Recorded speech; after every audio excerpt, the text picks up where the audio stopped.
16 करण भावना के अंतर्गत 14 भावना अपने पूर्ण हुई। 15वीं भावना सन्मार्ग भावना भावना। सन्मार्ग अर्थात सच्चा मार्ग, सच्चे मार्ग को प्रकट करना ही सन्मार्ग भावना है। सच्चा मार्ग अर्थात सम्यक दर्शन, ज्ञान और चरित्र।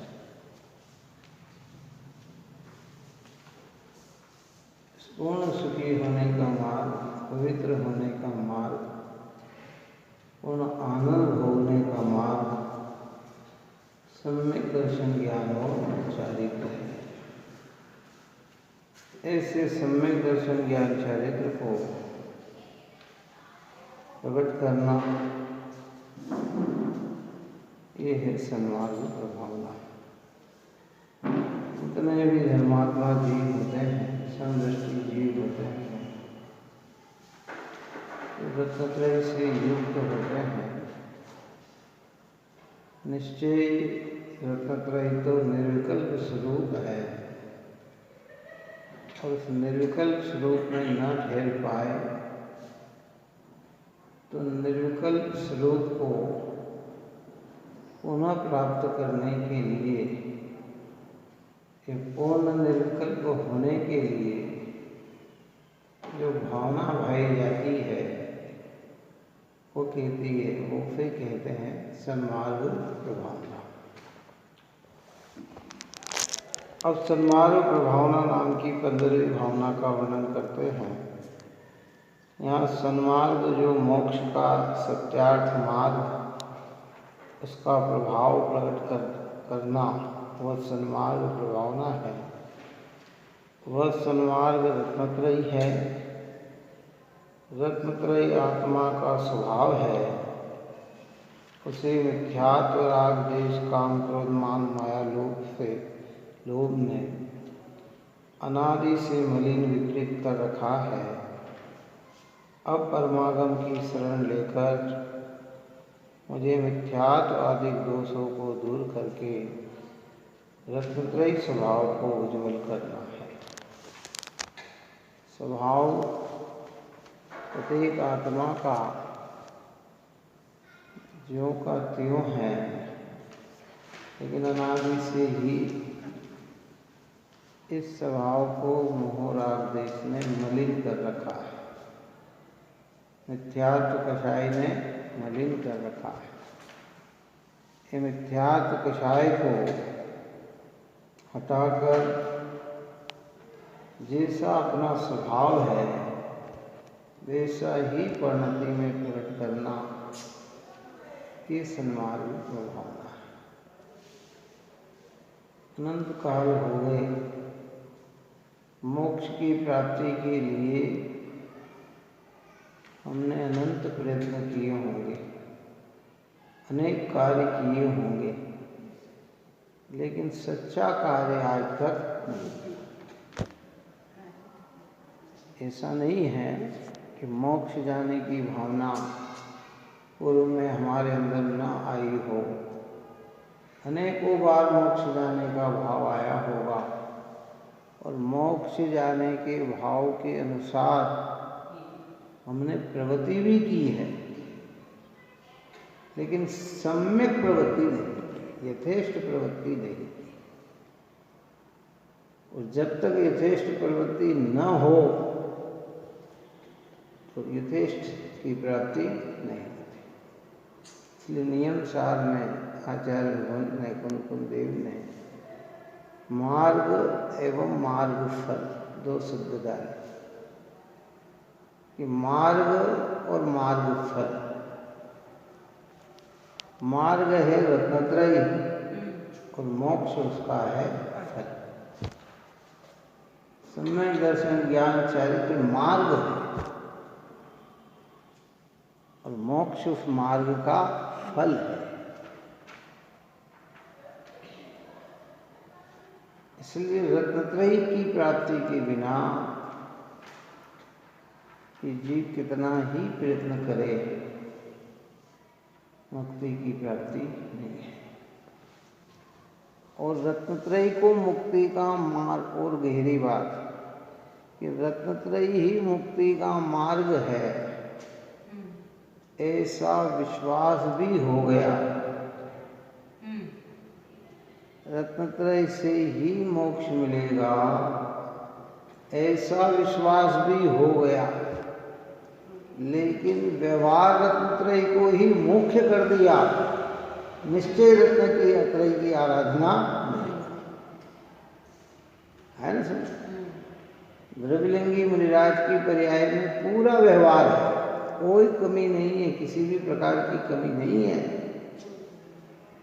पवित्र जिनेंद्र भगवान की ही आस्था है, दिनागम का ही ज्ञान है, अहिंसात्मक आचरण ही है, पंचेंद्रिय के विषयों की भावना का त्याग ही है, कल्पना भी नहीं करते विषयों में सुख की, परंतु फिर भी निश्चय रत्नत्रय की प्राप्ति न होने से, शुद्धात्म तत्व का वेदन न होने से, उत्कृष्ट पुण्य अर्जित करके भी मुक्ति का मार्ग नहीं बन पाया।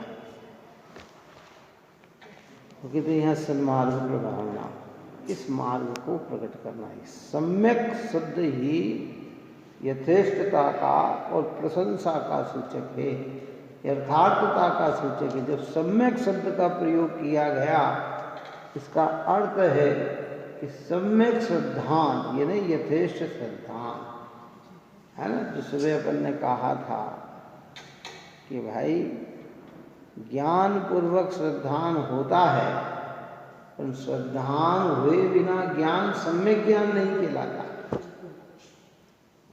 क्या सबका पहले तो ज्ञान ही होगा, 7 तत्व का ज्ञान होगा, 6 द्रव्य का ज्ञान होगा, 9 पदार्थ का ज्ञान होगा, आत्म संबंधी ज्ञान होगा। मैं अनादि हूँ, मैं अनंत हूँ, मैं अचल हूँ, मैं ध्रुव हूँ, मैं नित्य हूँ, शाश्वत हूँ, अनंत गुणों की खान हूँ। उसमें कुछ गुण को जानकारी में भी लेगा, लेकिन इतना जानने पर भी ये ज्ञान सम्यक ज्ञान तब तक नहीं कहलाता है कि जब तक इसकी यथेष्ट श्रद्धा होती नहीं है। और जैसे ही श्रद्धा होती है तो ये ज्ञान क्या कहलाता है? सम्यक ज्ञान कहलाता है। तो उसके पहले ये सम्यक ज्ञान भी नहीं कहलाता, सम्यक ज्ञान भी नहीं कहलाता। इसलिए सन्मार्ग प्रभावना, यथेष्ट मार्ग की प्रभावना, अपने अंदर रत्नत्रय को प्रकट करना क्या और ब्रह्म हो गया अनादि से हमें। व्यवहार रत्नत्रय को ही प्रमुख कर दिया, निश्चय रत्नत्रय को गौण कर दिया। ज्ञानी की निश्चय रत्नत्रय होता है तो उसके अनुरूप व्यवहार रत्नत्रय भी होता ही है। ऐसा नहीं है कि निश्चय रत्नत्रय हो और व्यवहार रत्नत्रय, उसकी भूमिका के अनुसार उसमें उतना तो परिणमन होता ही है। स्थूलता की अपेक्षा बात करें तो मुनिराजों को रत्नत्रयी का कहा जाता है, और उससे कुछ घट के बात करें तो व्रतियों को कहा जाता है, और जघन्यता की बात करें तो सम्यक दृष्टियों को कहा जाता है। क्या? और बिना आत्म अनुभव के चाहे गृहस्थ हो, चाहे व्रती हो, चाहे मुनिराज हो, रत्नत्रयी की प्राप्ति के बिना किसी को भी मार्ग प्रकट नहीं होगा। उस बात को यहाँ कहते हैं।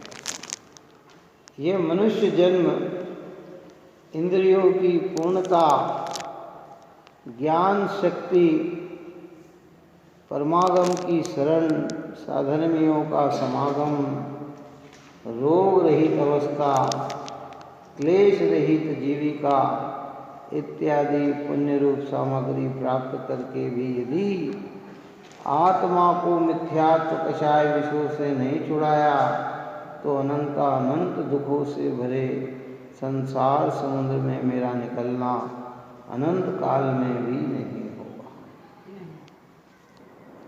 जनवाणी माता हमें इतना संबोधन दे रही है कि देखो भाई, ये जो आप और हमने मनुष्य जीवन प्राप्त किया है ना, कल इसका विषय अपन ने बहुत कल खोला था, हैं फिर से अपन इस बात को कह रहे हैं कि मनुष्य जन्म इंद्रियों की पूर्णता, ज्ञान शक्ति, परमागम की शरण, साधर्मियों का समागम, रोग रहित अवस्था, क्लेश रहित जीविका इत्यादि पुण्य रूप सामग्री प्राप्त करके भी यदि आत्मा को मिथ्यात्व कषाय विषय से नहीं छुड़ाया तो अनंत दुखों से भरे संसार समुद्र से मेरा निकलना अनंत काल में भी नहीं होगा। आज हमें जो जीवन मिला है, अगर यहाँ हमने इस मिथ्यात्व से अपनी परिणति को नहीं बचाया तो आचार्य कहते अनंत काल में भी तेरा हित संभव नहीं। अनंत लिखा है, अनंत काल। कितना महान पुण्य का उदय है कि मनुष्य जन्म मिला। फिर उसमें और महानता है कि इंद्रियों की पूर्णता मिली। मनुष्य जन्म मिल जाए और इंद्रियां तो हो, लेकिन आँख से दिखाई नहीं दे, कान से सुनाई नहीं दे, है हाथ पैर अपने काम नहीं कर पाए, तो वो मनुष्य जीवन भी ऐसा ही चला जाता है। लेकिन इंद्रियों की पूर्णता भी मिल गई और ज्ञान शक्ति की प्रकटता भी हो गई। कितनी हो गई कि आप और हमें इतना ज्ञान भी मिल गया कि हम हर चीज को समझने में समर्थवान हैं। इतना ज्ञान का उघाड़ मिल गया, ज्ञान शक्ति हमारी इतनी व्यक्त हो गई है, तो कहते ये इससे भी दुर्लभ है। और उसके बाद फिर परमागम की शरण, काय की शरण? ये जनवाणी माता की परम आगम है। भगवंतों की देशना गणधरों के द्वारा रची हुई ये जनवाणी, ये परमागम की शरण आप और हमारे एक ही शरण। हम क्या बोलते हैं? केवली प्रणतो धम्मम शरणम प्रवक्ष्यामि। मैं केवली भगवान के द्वारा बताया हुआ वीतराग धर्म की शरण में। ये जनवाणी माता जो भी है ये वीतरागता की पोषक है। वीतरागता की पोषक ही जनवाणी कहलाती है। यह है मुक्ति का मार्ग निरंतर हमको जो बतलाती है। ये इतनी उत्कृष्टता में हमें ये चीज प्राप्त हो गई, परमागम का शरण मिल गया। कितना सौभाग्य है हमारा, कितना भाग्य है। पांचों इंद्रियों के भोग पूरा ढेरों को ढेर लग जाए और जिन वचन एक शब्द कान में सुनाई दे जिनवाणी की एक बात, तो समझना कि ये पुण्य का उदय विशेष है, वो पुण्य का उदय विशेष नहीं है। ये महत्वपूर्ण है। चाहे कितना ही भोग सामग्री मिल जाए, और अगर जिन वचन कान में सुनाई दिए हैं, पढ़े हैं, तो कहना हो अपने आप को भाग्यशाली समझना कि मुझे इतना सौभाग्य मिला कि मुझे भगवान की देशना कान में पड़ी। क्योंकि 5 इंद्रिय के विषय के पीछे दुख पड़ा हुआ है और इसके पीछे सुख पड़ा हुआ है। ये दिखता नहीं है, लेकिन इसमें जो संस्कार पड़ते हैं वे सुख के संस्कार पड़ते हैं।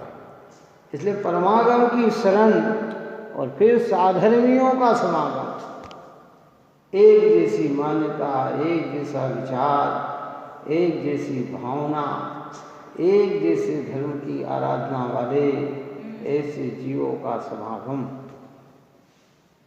है ना। ज्ञानी जीव तो ऐसे कहते हैं कि भाई एक साधन में दूसरे साधन में को देखकर अपने को याद करता है, अपनी आत्मा को याद करता है। किसको याद करता है? उसको लक्ष्य मिल जाता है कि अरे मेरा लक्ष्य तो ये है। इसलिए साधर्मियों का समागम कितना कितना पुण्योदय से मिलता है कि हमें साधर्मियों का समागम भी मिला और रोग रहित अवस्था, ऐसा गहरा रोग भी नहीं मिला और रोग रहित भी अवस्था मिल गई और फिर क्लेश रहित जीविका, ऐसी आजीविका मिली कि जिसमें हमें क्लेश पैदा नहीं हो रहा, अनंत दुख पैदा नहीं हो रहा है, अनंत पीड़ाएं पैदा नहीं हो रही है।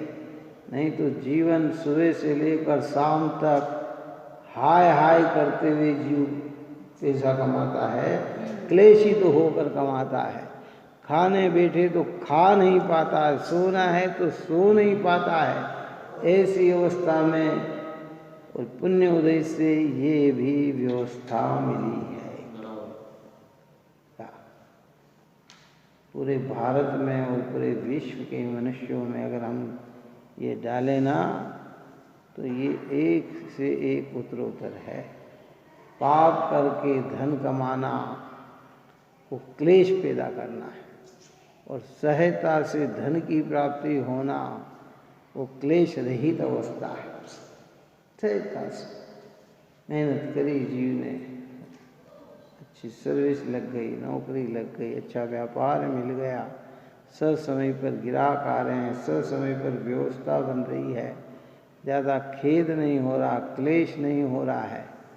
नहीं तो अपन ने कल कहा था ना कि भाई बहु आरंभ बहु परिग्रह नरक, मनुष्य जीवन जीवने पाया और पूरा जीवन ही इसी उलझन में उलझ गया, क्लेश भाव में उलझ गया, द्वेष में ही उलझ गया, तो उसके संस्कार ऐसे पड़ जाते हैं कि जीव की गति ही दुर्गति हो जाती। कुछ अनुकूलता के पीछे अनंत प्रतिकूलता पड़ी हुई, अनंत प्रतिकूलता पड़ी है जो हमारी इस आँख से नहीं दिख रही है, लेकिन इन आँख से दिख रही है। कौन सी आँख से दिख रही है?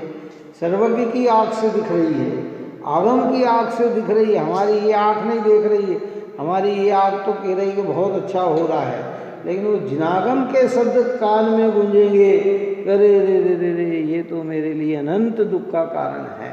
ये भगवान देख रहे हैं कि ये मेरे लिए अनंत दुख का कारण है। क्या क्यों कहते कि ये अनंत? इसलिए क्लेश रहित आजीविका का मिलना इत्यादि पुण्य सामग्री प्राप्त करके भी यदि आत्मा को मिथ्यात्व कषाय विषय से नहीं छुड़ाया तो अनंत दुखों से भरे संसार समुद्र में मेरा निकलना अनंत काल में भी नहीं होगा। अनंत से दुख से भरा हुआ समुद्र है। इसलिए उपमई दी संसार में जैसे समुद्र होता है ना, जिसकी और होती न छोड़ होती, और उसमें कितनी पीड़ा है। आप और हम तो मनुष्य हैं ना, तो हमारी आँखों के सामने हमें मनुष्य के दुख दिखते हैं, कितने दिखते हैं। लेकिन समुद्र में क्या होते हैं? तिरंच होते हैं ना। एक तिरंच दूसरे तिरंच पे क्या है? आश्रित है। एक दूसरे को कभी निबल बना तो दूसरे के द्वारा खाया गया, कभी सबल हुआ तो दूसरे को खाया ऐसा किस तरीके से है? ऐसी अनंत दुख से भरा हुआ है, भूख से, प्यास से, शीत से, उष्णता से, अनेक पीड़ाएं पीड़ाएं पीड़ाएं पीड़ाएं पीड़ाएं इस दुखद संसार में है। क्या हमें भासना चाहिए, जिन वचनों के द्वारा हमें ये सब भासना चाहिए कि ये अनंत दुख है और दिख रहे हैं, मैं नहीं देख पा रहा हूँ, ये मेरी अज्ञानता है, लेकिन ऐसा दुख संसार में है।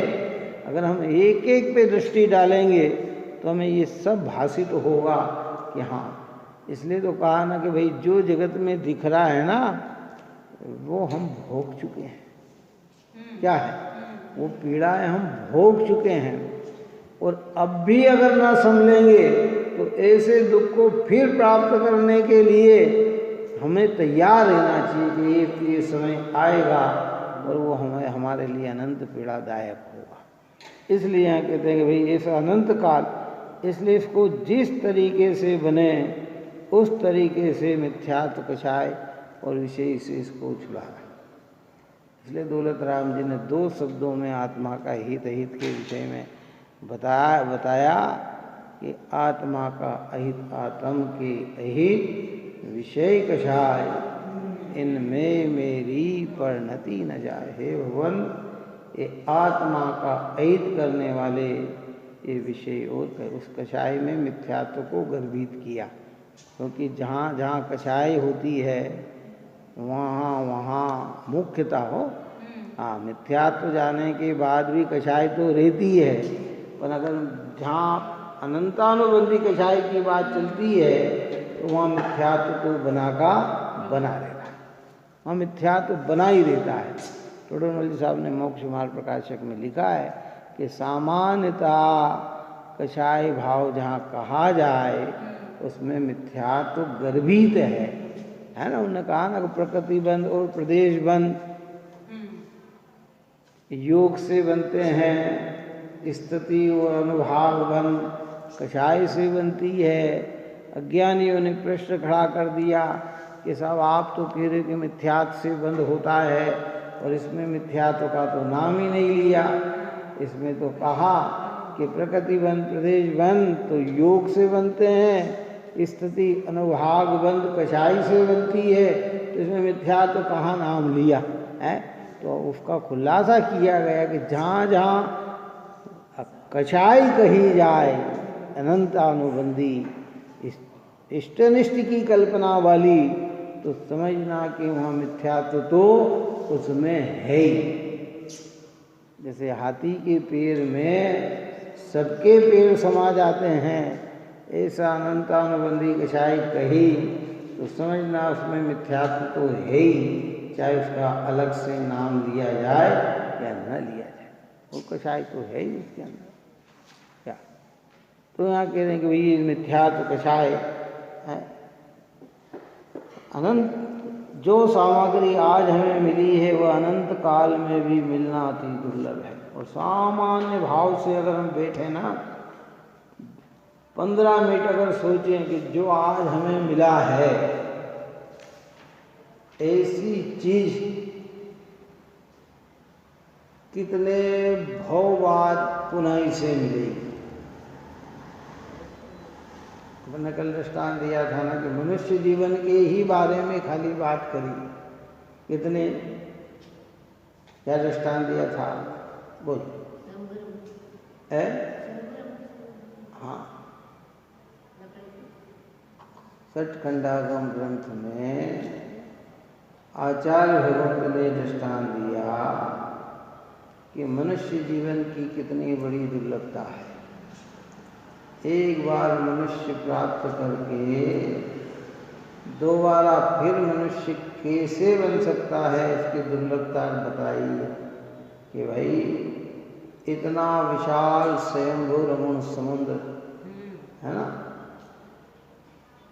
उस स्वयंभू समुद्र का और है न छोर है।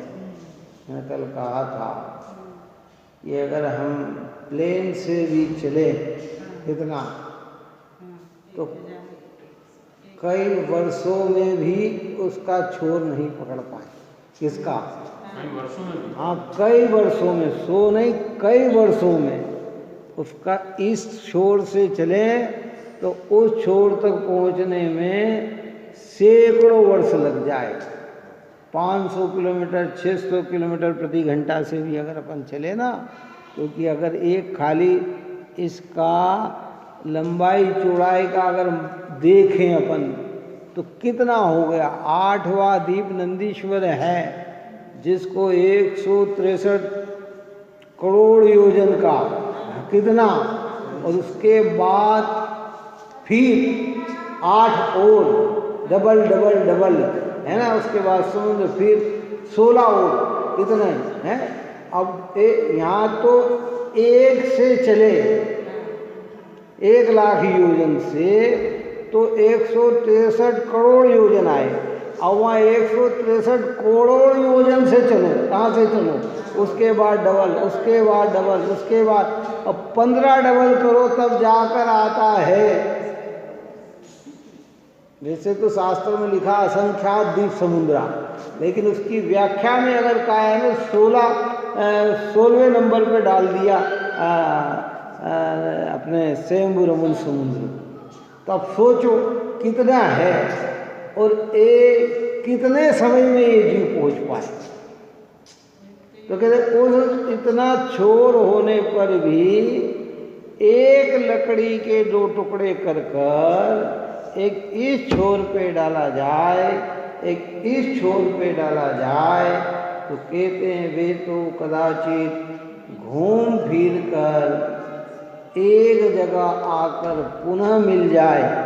लेकिन मनुष्य जीवन एक बार चला जाए तो पुनः मिलना अति दुर्लभ है। और मनुष्य भी मिल गया तो जैन कुल मिलना दुर्लभ है, और जैन कुल भी मिल गया तो जिनवाणी सुनना दुर्लभ है, भगवान के चरण स्पर्श करना दुर्लभ है? और सुन ले तो इस बात पे विश्वास जमाना दुर्लभ है। ऐसे उत्तरोत्तर उत्तरोत्तर उत्तरोत्तर उत्तरोत्तर ये दुर्लभ दुर्लभ दुर्लभ दुर्लभ दुर्लभ। जो कल एक और कबीरदास की भाषा में दृष्टांत दिया था कि पत्ता टूटा डाली से ले गई पवन उड़ाए, अब के बिछड़े कब मिले दूर पड़े हैं जाए। जब हवा की आंधी की तेजता में डाली से पत्ता टूट जाए और उड़ जाए तो अब वो पुनः उस पत्ता वो डाली पे कब आए। यानी एक कल्पना ऐसी करे कि असंभव, क्या कल्पना, वो कहाँ गया कब आए। ऐसे कह रहे कि एक बार मनुष्य जीवन बिना धर्म आराधना के हमारा निकल गया, भगवंत की आराधना के बिना निकल गया, तो पुनः दोबारा मनुष्य जीवन पाना कितना दुर्लभ हो जाता है। जो शास्त्र में आता है ना कि बार बार यहाँ से फिर मनुष्य बन गए, फिर तो भैया वो मनुष्य वही बनते रहते हैं जो मनुष्य जीवन पाकर सत्कर्म करते रहते हैं। कौन करते रहते हैं? अच्छे। और फिर भी अगर सम्यक दर्शन प्राप्त ना करे तो 5-6 भव के बाद तो उनको वो पर्याय भी छोड़ना है। 5 भव सलंग भगवान महावीर के जीव ने मनुष्य की पर्याय के धारण किए, 5 बार स्वर्ग में देव बना और आखिरी में तो मनुष्य पर्याय का भी उसे परित्याग करना पड़ा सम्यक्त के बिना। सम्यक तो हो गए तो फिर जितने भव हुए उतने मनुष्य के। हमारे यहाँ शास्त्र में अधिक से अधिक भव गिने गए तो 10 भव तीर्थंकरों के, 5 स्वर्ग के ने 5 मनुष्य के, 5 स्वर्ग के ने 5 मनुष्य के। और एक करके हुए जीव ने क्या किया? आत्मा आराधना करके निर्वाण को प्राप्त कर लिया। और जिनने आत्मा को प्राप्त नहीं किया वे घूम फिर कर इस पर्याय का परित्याग कर देते और कहाँ भटकते हैं फिर उसकी कोई ज्ञान नहीं। हाँ एक बार लगातार हाँ 48 मनुष्य भाव हो सकते हैं। हाँ 16 सम्मोचन होंगे, 24 स्थिर पर्याय होंगे, 16 पुरुष। हाँ वो 2000 सागर की है। 2000 सागर का नहीं बोला। हाँ नहीं 2000 का। उन्होंने ये कहा कि 2000 सागर का नहीं है ये।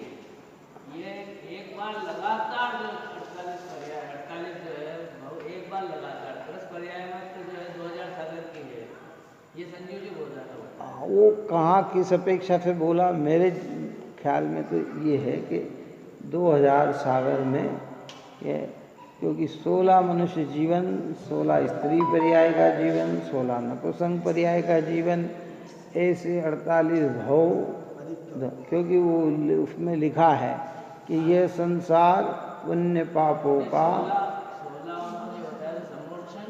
हाँ हाँ हाँ, मतलब 48 में 16 जो है ना वो, हाँ हाँ, तो हो सकता है, हाँ हो सकता है, हो सकता है। उन्होंने किस अपेक्षा से बताया कि ये संसार पुण्य पापों का पुण्य देख ललचाया और 2000 सागर के पीछे नाम नहीं आ पाया, कि ये 2000 सागर के बाद इसका नाम नहीं होता है। और अब उन्होंने कहाँ किस अपेक्षा से बताया और कहाँ पढ़ा, अगर उनने सही कहा है तो वो भी है, लेकिन अपने समझ में आपन ने आज तक ऐसा नहीं सुना।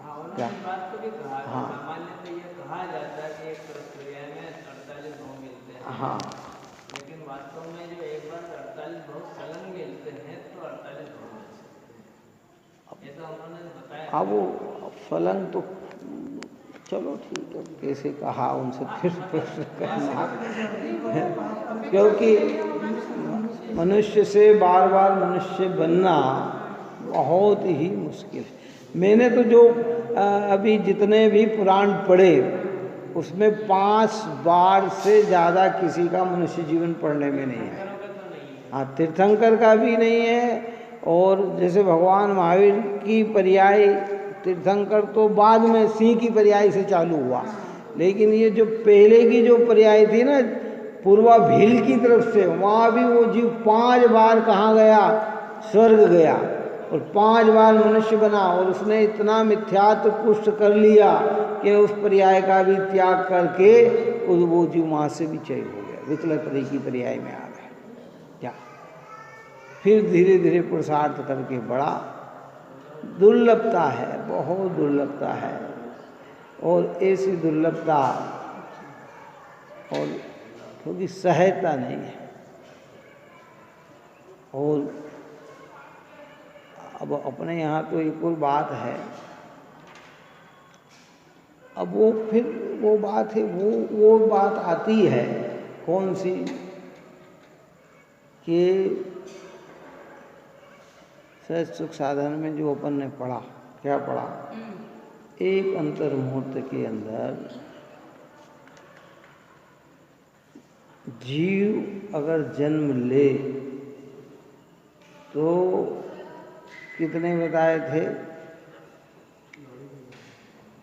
66,300 ऊपर की 36 ऐसे, और उसमें उन्होंने कहा था एक इंद्री के 6000 सूक्ष्म, एक इंद्री बादर के इतने, 2 इंद्री के, उसमें पंचेंद्री के 24 भाव लिए, कितने लिए, मनुष्य के कितने लिए, तो उसमें बताया वो उनने 8 सन्मूर्छन, कितना, 8 जन्म सन्मूर्छन, 8 जन्म गर्भज है, ऐसे उन्होंने मतलब बताया कि एक मुहूर्त में वो आए निकल गए, आए निकल गए, आए निकल गए, तो वो प्रक्रिया से 24 जन्म, वो एक मुहूर्त की बात है। एक मुहूर्त मतलब कितने, 48 मिनट की बात है वो खाली, कि ये अगर इस प्रकार का जन्म ले तो क्या पंचेंद्रिय भी सन्मूर्छन होते हैं, तो क्या हाँ होते हैं,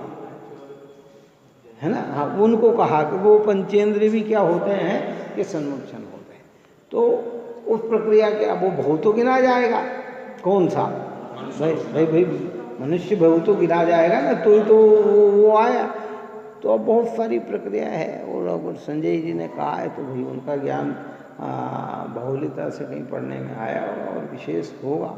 क्या अपन तो अभी इतनी ही बात लेके चलें कि ये मनुष्य जीवन 48 भाव भी मान लिए जाए ना सलंग भी, तो भी बहुत दुर्लभ है।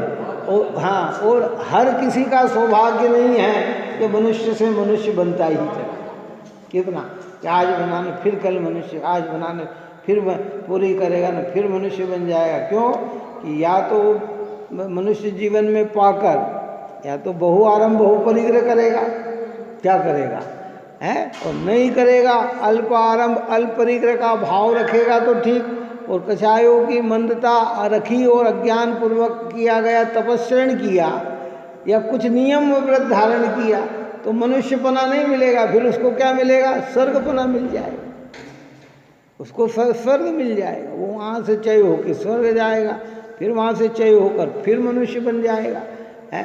जैसे इनका कहते हैं कि इनका जो ग्रेवेग जाने वाले व्यक्ति का, ग्रेवेग जो जाते हैं ना वो संसार में तो भटकता है ग्रेवेग बिना मिथ्या दृष्टि। कौन, सम्यक दृष्टि तो आत्मा का कल्याण कर लेगा ग्रेवेग से आकर, लेकिन मिथ्या दृष्टि जीव आत्मा अनुभव से रहित ग्रेवेग जाएगा।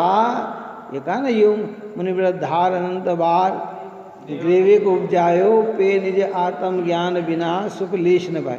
तो वो ग्रेवेग का जीव जो है ना वो भोगभूमि में जन्म लेता है। कहाँ लेता है, फिर वो इतनी मंद कछाए कि फिर उत्कृष्ट देव में पहुंच जाता है, फिर वहाँ से आता है, फिर ग्रेवेग भोगभूमि में जन्म ले सकता है, फिर आएगा, फिर सामान, ऐसे 5-7 भव उसके अच्छे ही निकलते हैं। कितने निकलते हैं, उसके बाद डाउनफॉल जो उसका चालू होता है। तो अगर आत्मकल्याण न करे तो फिर भटकता रहेगा, फिर वो संसार में भटकता रहेगा। अब उसमें भले वो सागरों की आयु लेके आया हो, 21 सागर 22 सागर, ग्रेव चला गया 22 सागर वहाँ भोगे, भोगभूमि में 3 पल्ले की आयु भोगी, फिर चला गया। क्योंकि वहाँ क्या है, भोगभूमि में कषाय की मंदता है। क्या है, बिल्कुल मंद कषाय है। वो मंद कषाय से कहाँ जाएगा जीव, बिल्कुल स्वर्ग में जाएगा। और ऊपर स्वर्ग में भी कषाय की मंदता है। जितने भी ऊंचे ऊंचे स्वर्ग है ना उन सब में कषाय की मंदता है। ज़्यादा खतरा तो इनमें है, भवन व्यासी में, व्यंतर में और ज्योतिष में। वैमानिक देव जितने भी हैं ना वो सब कषायों की मंदता लिए हुए हैं। बहुत कम वहाँ कषाय होती है, तो वहाँ से उनको ये होता है। और कदाचित कहा भी गया है तो नीचे नीचे के स्वर्गों वाली बात है, जो विमानवासी हूँ थाय सम्यक दर्शन बिन दुख पाए ताते चय था वर्तन धरे यो परि। वो देवगति की बात है। ये नहीं समझना कि विमानवासी मर के एक इंद्रिय ही बनता हो, ये तो बताया है क्या, क्योंकि वहाँ भी, क्योंकि जितने भी विमानवासी देव हैं एक तो उनकी सबकी आयु बहुत लंबी, कितनी, सागरों की आयु कितनी है ना। पहले नरक की जगन्य, पहले स्वर्ग की जगन्य आयु 10,000 और उत्कृष्ट आयु 1 सागर, कितनी। अब दूसरे स्वर्ग में चले गए तो वो जगन्य हो गई 1 सागर। अब 1 सागर तक आदमी रहे, कहाँ रहे, स्वर्ग में रहे। और इंद्र की आज्ञा में चले। अपन ने फ्रूट कहा था ना कि यहाँ तो हम प्रधानमंत्री की आज्ञा का भी उल्लंघन कर दें, वहाँ इंद्र का पुण्य ही इतना रहता है कि इंद्र जो कह देता है उसको वैसा करना ही है, उसमें किसी भी प्रकार की नाना नहीं होती है। उन्होंने कहा कि चलो भाई समोशरण में चलना है, तो सारे देव समोशरण की ओर प्रस्थान करेंगे। उन्होंने कहा कि भाई नंदीश्वर द्वीप चलना है, वहाँ अपने को आराधना करनी है, तो सारे जीव वहाँ पहुँच जाते हैं। अगर इंद्र ने कहा है तो आज्ञा उल्लंघन नहीं होती है। वो इतना पुण्यशाली है ना, इंद्र इतना पुण्य लेकर ही आता है। अगर इंद्र की आज्ञा का उल्लंघन हो जाए तो फिर संसार की बात क्या रहे। वो इतना पुण्यशाली जीव होता है तो उसका कहना मानते, तो इतना पुण्य संचय कर लेते हैं वे कि उनका डाउन पना होता है, लेकिन एक इंद्रिय पर्याय में नहीं पहुंच जाते। क्या, वो जो जाते हैं वो भवन व्यासी है, व्यंतर है, ये लोग जो है ना, ये क्योंकि आर्त रोध ध्यान और विषयों की मुख्यता है, तो ये लोग चले जाते हैं। ऊपर में तो बहुत सारी बात है जो तत्वार सूत्र के आधार से अपन समझे तो बहुत सारी बातें आती हैं। इसलिए बहुत दुर्लभता से जीव को मनुष्य जीवन मिलता है। लगता है सरल और है बड़ा कठिन। क्या संसार आज अब हम पूरे विश्व की दृष्टि से, मनुष्यों की दृष्टि से सोच रहे हैं, इसलिए हम क्या सोचते हैं कि और कई मतों ने ऐसी अज्ञान पूर्वक का वातावरण बना दिया कि मनुष्य मर के मनुष्य ही बनेगा, मनुष्य बन के ऐसा ही बनेगा, मनुष्य वो ही करेगा है। अगर आपने मनुष्य जीवन में खोटे कार्य किए हैं तो आप मनुष्य बनकर नरक यहीं भोगोगे। कहाँ है? आपने मनुष्य बनकर अच्छे कार्य किए हैं तो मनुष्य बनकर आप स्वर्ग यहीं भोगोगे।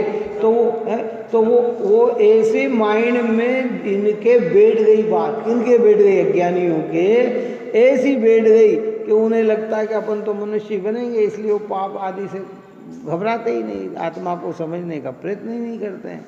हमारे यहाँ तो कहते हैं कि कोई एक क्षण में उत्तम हो, चांडाल हो और भूप कीड़ों में चला गया, राजा बनकर एक समय मात्र में कीड़ा बन जाता है, पता नहीं लगता है मनुष्य जीवन कितनी। इसलिए मनुष्य जीवन प्राप्त करना अति दुर्लभ से दुर्लभ है। और फिर एक एक की निकल कितनी दुर्लभता से पाया। इसलिए यहाँ कहते हैं कि भाई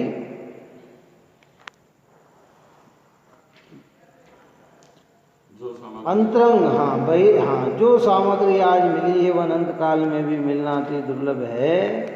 अंतरंग बहिरंग सकल सामग्री पाकर भी यदि आत्मा का प्रभाव प्रकट नहीं करूँगा तो काल अचानक आकर समस्त संयोग को नष्ट कर देगा।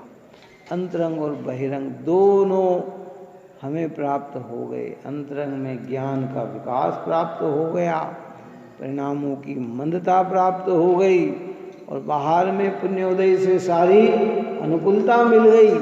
अब इसमें भी अगर हमने कषाय का, मिथ्यात्व का अभाव करने का प्रयत्न नहीं किया तो कहते हैं भाई कि काल अचानक आकर समस्त संयोग नष्ट कर देगा। अंतरंग भी नष्ट कर देगा और बहिरंग भी नष्ट कर देगा। कितनी देर लगती है काल चक्र की, इतनी व्यवस्था है भाई। अब ये बात हमारे लगता तो है कि हाँ बात ये सत्य है, पर इसमें हम ज़्यादा समय तक चिंतन नहीं कर पाते हैं ना, तो ये बात थोड़े ही समय में क्या हो जाती है? विस्मरण हो जाती है, बिल्कुल विस्मरण हो जाएगी। और फिर हमें लगेगा अरे क्या ठीक है, ये तो सब। और कई लोगों ने इस प्रकार का वातावरण दूषित कर दिया कि अरे, कई लोग कहते हैं ये तो सब शास्त्र डराते हैं, ये तो ऐसा ही कहते हैं, ये तो बकवास है, क्या हो सकता है कि मनुष्य भर इतना कठिन हो सकता है? तो वो उस आधार से अपना दिमाग बनाते कि अरे साहब ये तो ऐसे ही है, कि ऐसा नहीं, सत्य है। आज इतने जीवों के सामने मनुष्य संख्या देखो तो 0.1 पॉइंट के भी लाखों हिस्से में भी नहीं मनुष्य जीवन मिलता है। इतना 99 तो अलग हटा दिया, और 1 पॉइंट का दशमलव लगाकर लाखों हिस्से कर दे तो भी इतने मनुष्य नहीं हैं जितने अन्य जीव हैं।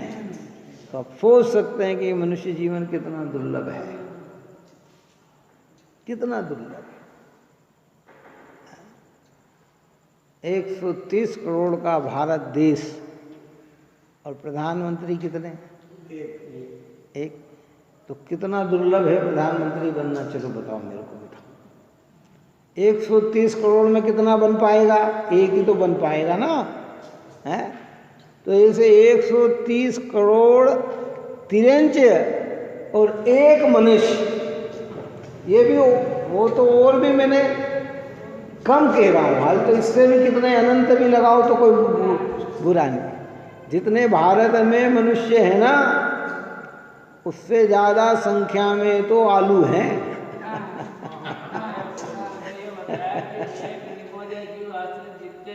हाँ नहीं है। यानी क्या, अगर एक एक को हम लें तो कितना है? चलो बताओ, है कितने जीव? आप देखो, अनछने पानी की एक बूंद में 36,450 जीव हैं। अब एक बाल्टी में कितने पानी हो, कितना पानी हो सकता है, और उसमें कितने जीव हो सकते हैं? हैं, तो ये हमारा जो ये मापदंड है ये सब गड़बड़ा जाएगा, बेकार हो जाएगा ये सारा मापदंड। इसलिए ये मनुष्य जीवन कितना दुर्लभ है क्या, और ये दुर्लभता से मिला है, तो आप और हमें दृढ़ संकल्प कर लेना चाहिए कि अब ऐसे पवित्र भगवंत और जिनवाणी की निकटता में आया हूँ, तो किसी भी तरीके से मुझे मिथ्यात्व कषाय विषयों का परिहार करना है, इनसे मुझे अपने आत्मा को बचाना है। और उसके लिए बार बार स्वाध्याय, चिंतन, मनन, घोलन, विचार शक्ति हम जितनी करेंगे, हमारा सहज रूप से विकास होगा। दूसरे का लाभ नहीं है इसके अंदर, मात्र मेरा लाभ है, मात्र मेरा हित है, अपने हित के लिए है। पूजा में भी लिखा ना, पंचपरमेष्टि की पूजा में हम क्या बोले कि अपने स्वरूप की प्राप्ति हेतु में अष्ट द्रव्य करता पूजन। काय के लिए आए हम यहाँ पर भगवान की अष्ट द्रव्य से पूजा क्यों कर रहे हैं कि अपने स्वरूप की प्राप्ति के लिए। ये जिनवाणी क्यों पढ़ रहे हैं? अपने स्वरूप की प्राप्ति के लिए। क्यों सुन रहे हैं? अपना मिथ्यात्व विलय करने के लिए। ये इसके पीछे ये है कि नहीं, मेरा मिथ्या भाव विनाश को प्राप्त।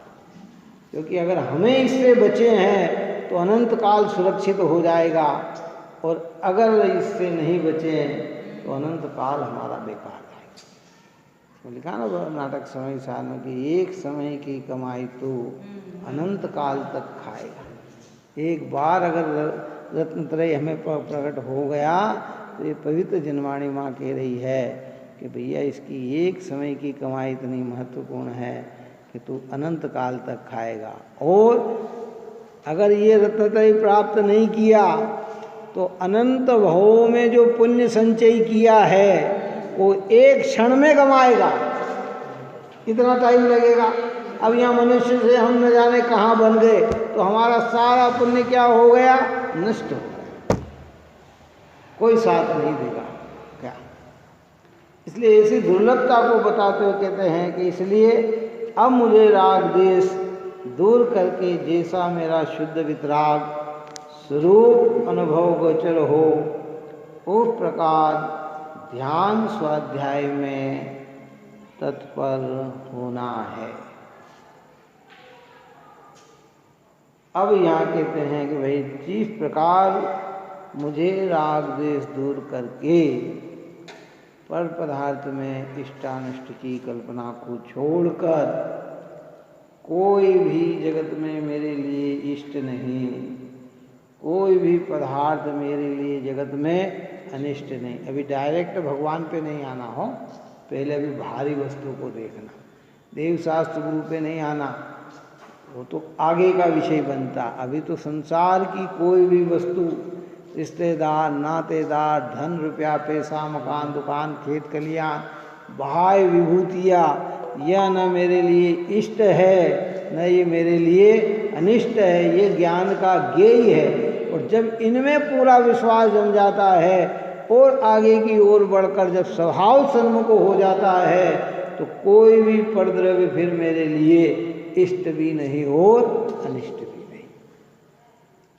फिर वहाँ की भूमिका तैयार होती है कि जैसा मेरा शुद्ध वितराग स्वरूप अनुभव गोचर हो, उस प्रकार ध्यान स्वाध्याय में तत्पर होना है।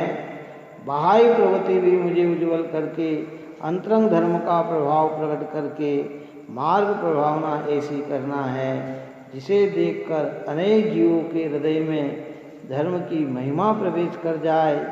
जिनेंद्र के अभिषेक का उत्सव ऐसा करना कि जिसे देखकर हजारों लोगों के भाव जिनेंद्र के जन्म कल्याण के समय जिस प्रकार इंद्रादिक देवों ने अभिषेक करके अपना जन्म सफल किया, उसी प्रकार जय जय जयकार शब्दों द्वारा हमारा स्तवन के उच्चारण से लोग अपने को पदार्थ मानकर तन मन से प्रफुल्लित हो जाए।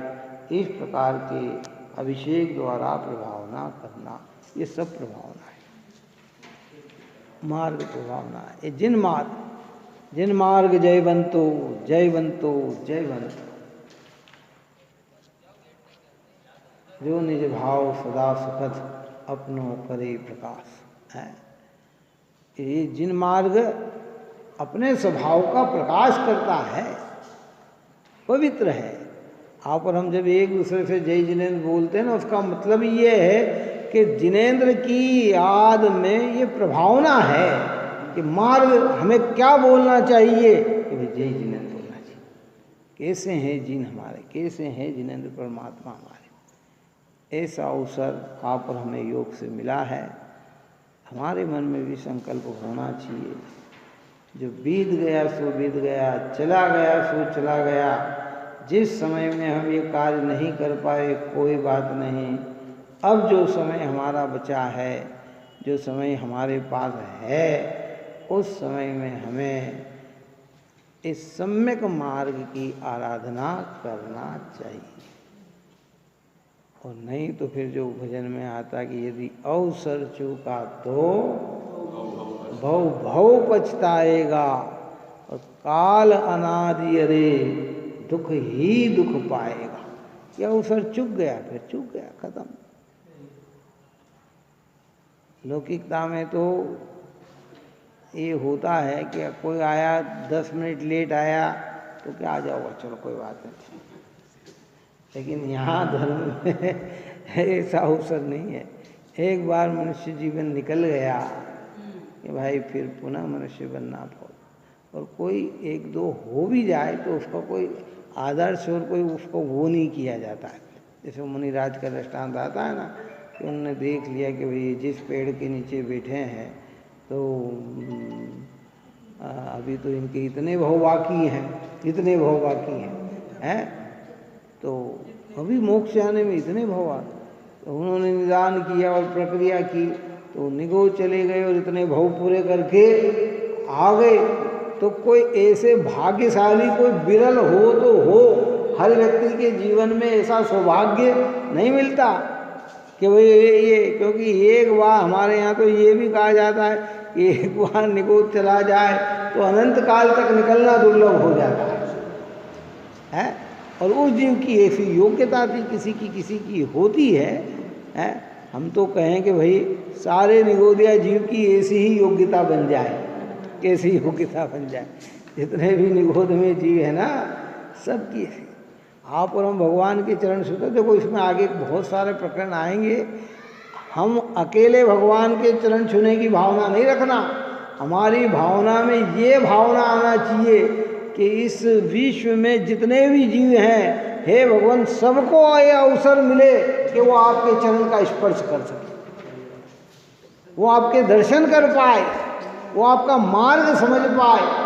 एक भी व्यक्ति ऐसा ना बचे जो इस मार्ग से वंचित रह पाए। ऐसी भावना भगवान के स्पर्श करने से, ऐसी भावना निर्वाणी सुनने से, ऐसी भावना निर्ग्रंथों की निकटता में रहने से ऐसे भाव प्रकट होते हैं। ये जिन मार्ग प्रभावना है, सन्मार्ग प्रभावना है। आप और हम सभी जीव निरंतर अपनी परिणति में ऐसे पवित्र भाव को जन्म दे और मिथ्यात्व का विलय करें। यही मंगल सहिजानंदे शुद्ध स्वरूपी अविनाशी आत्मस्वरूप। सहिजानंदे शुद्ध स्वरूपी अविनाशी आत्मस्वरूप। सहिजानंदे शुद्ध स्वरूपी अविनाशी आत्मस्वरूप। निज में बधाई यह अनंत उपकार है, उसके लिए जिन वाणी माँ को वंदना शत बार है, वंदना शत बार।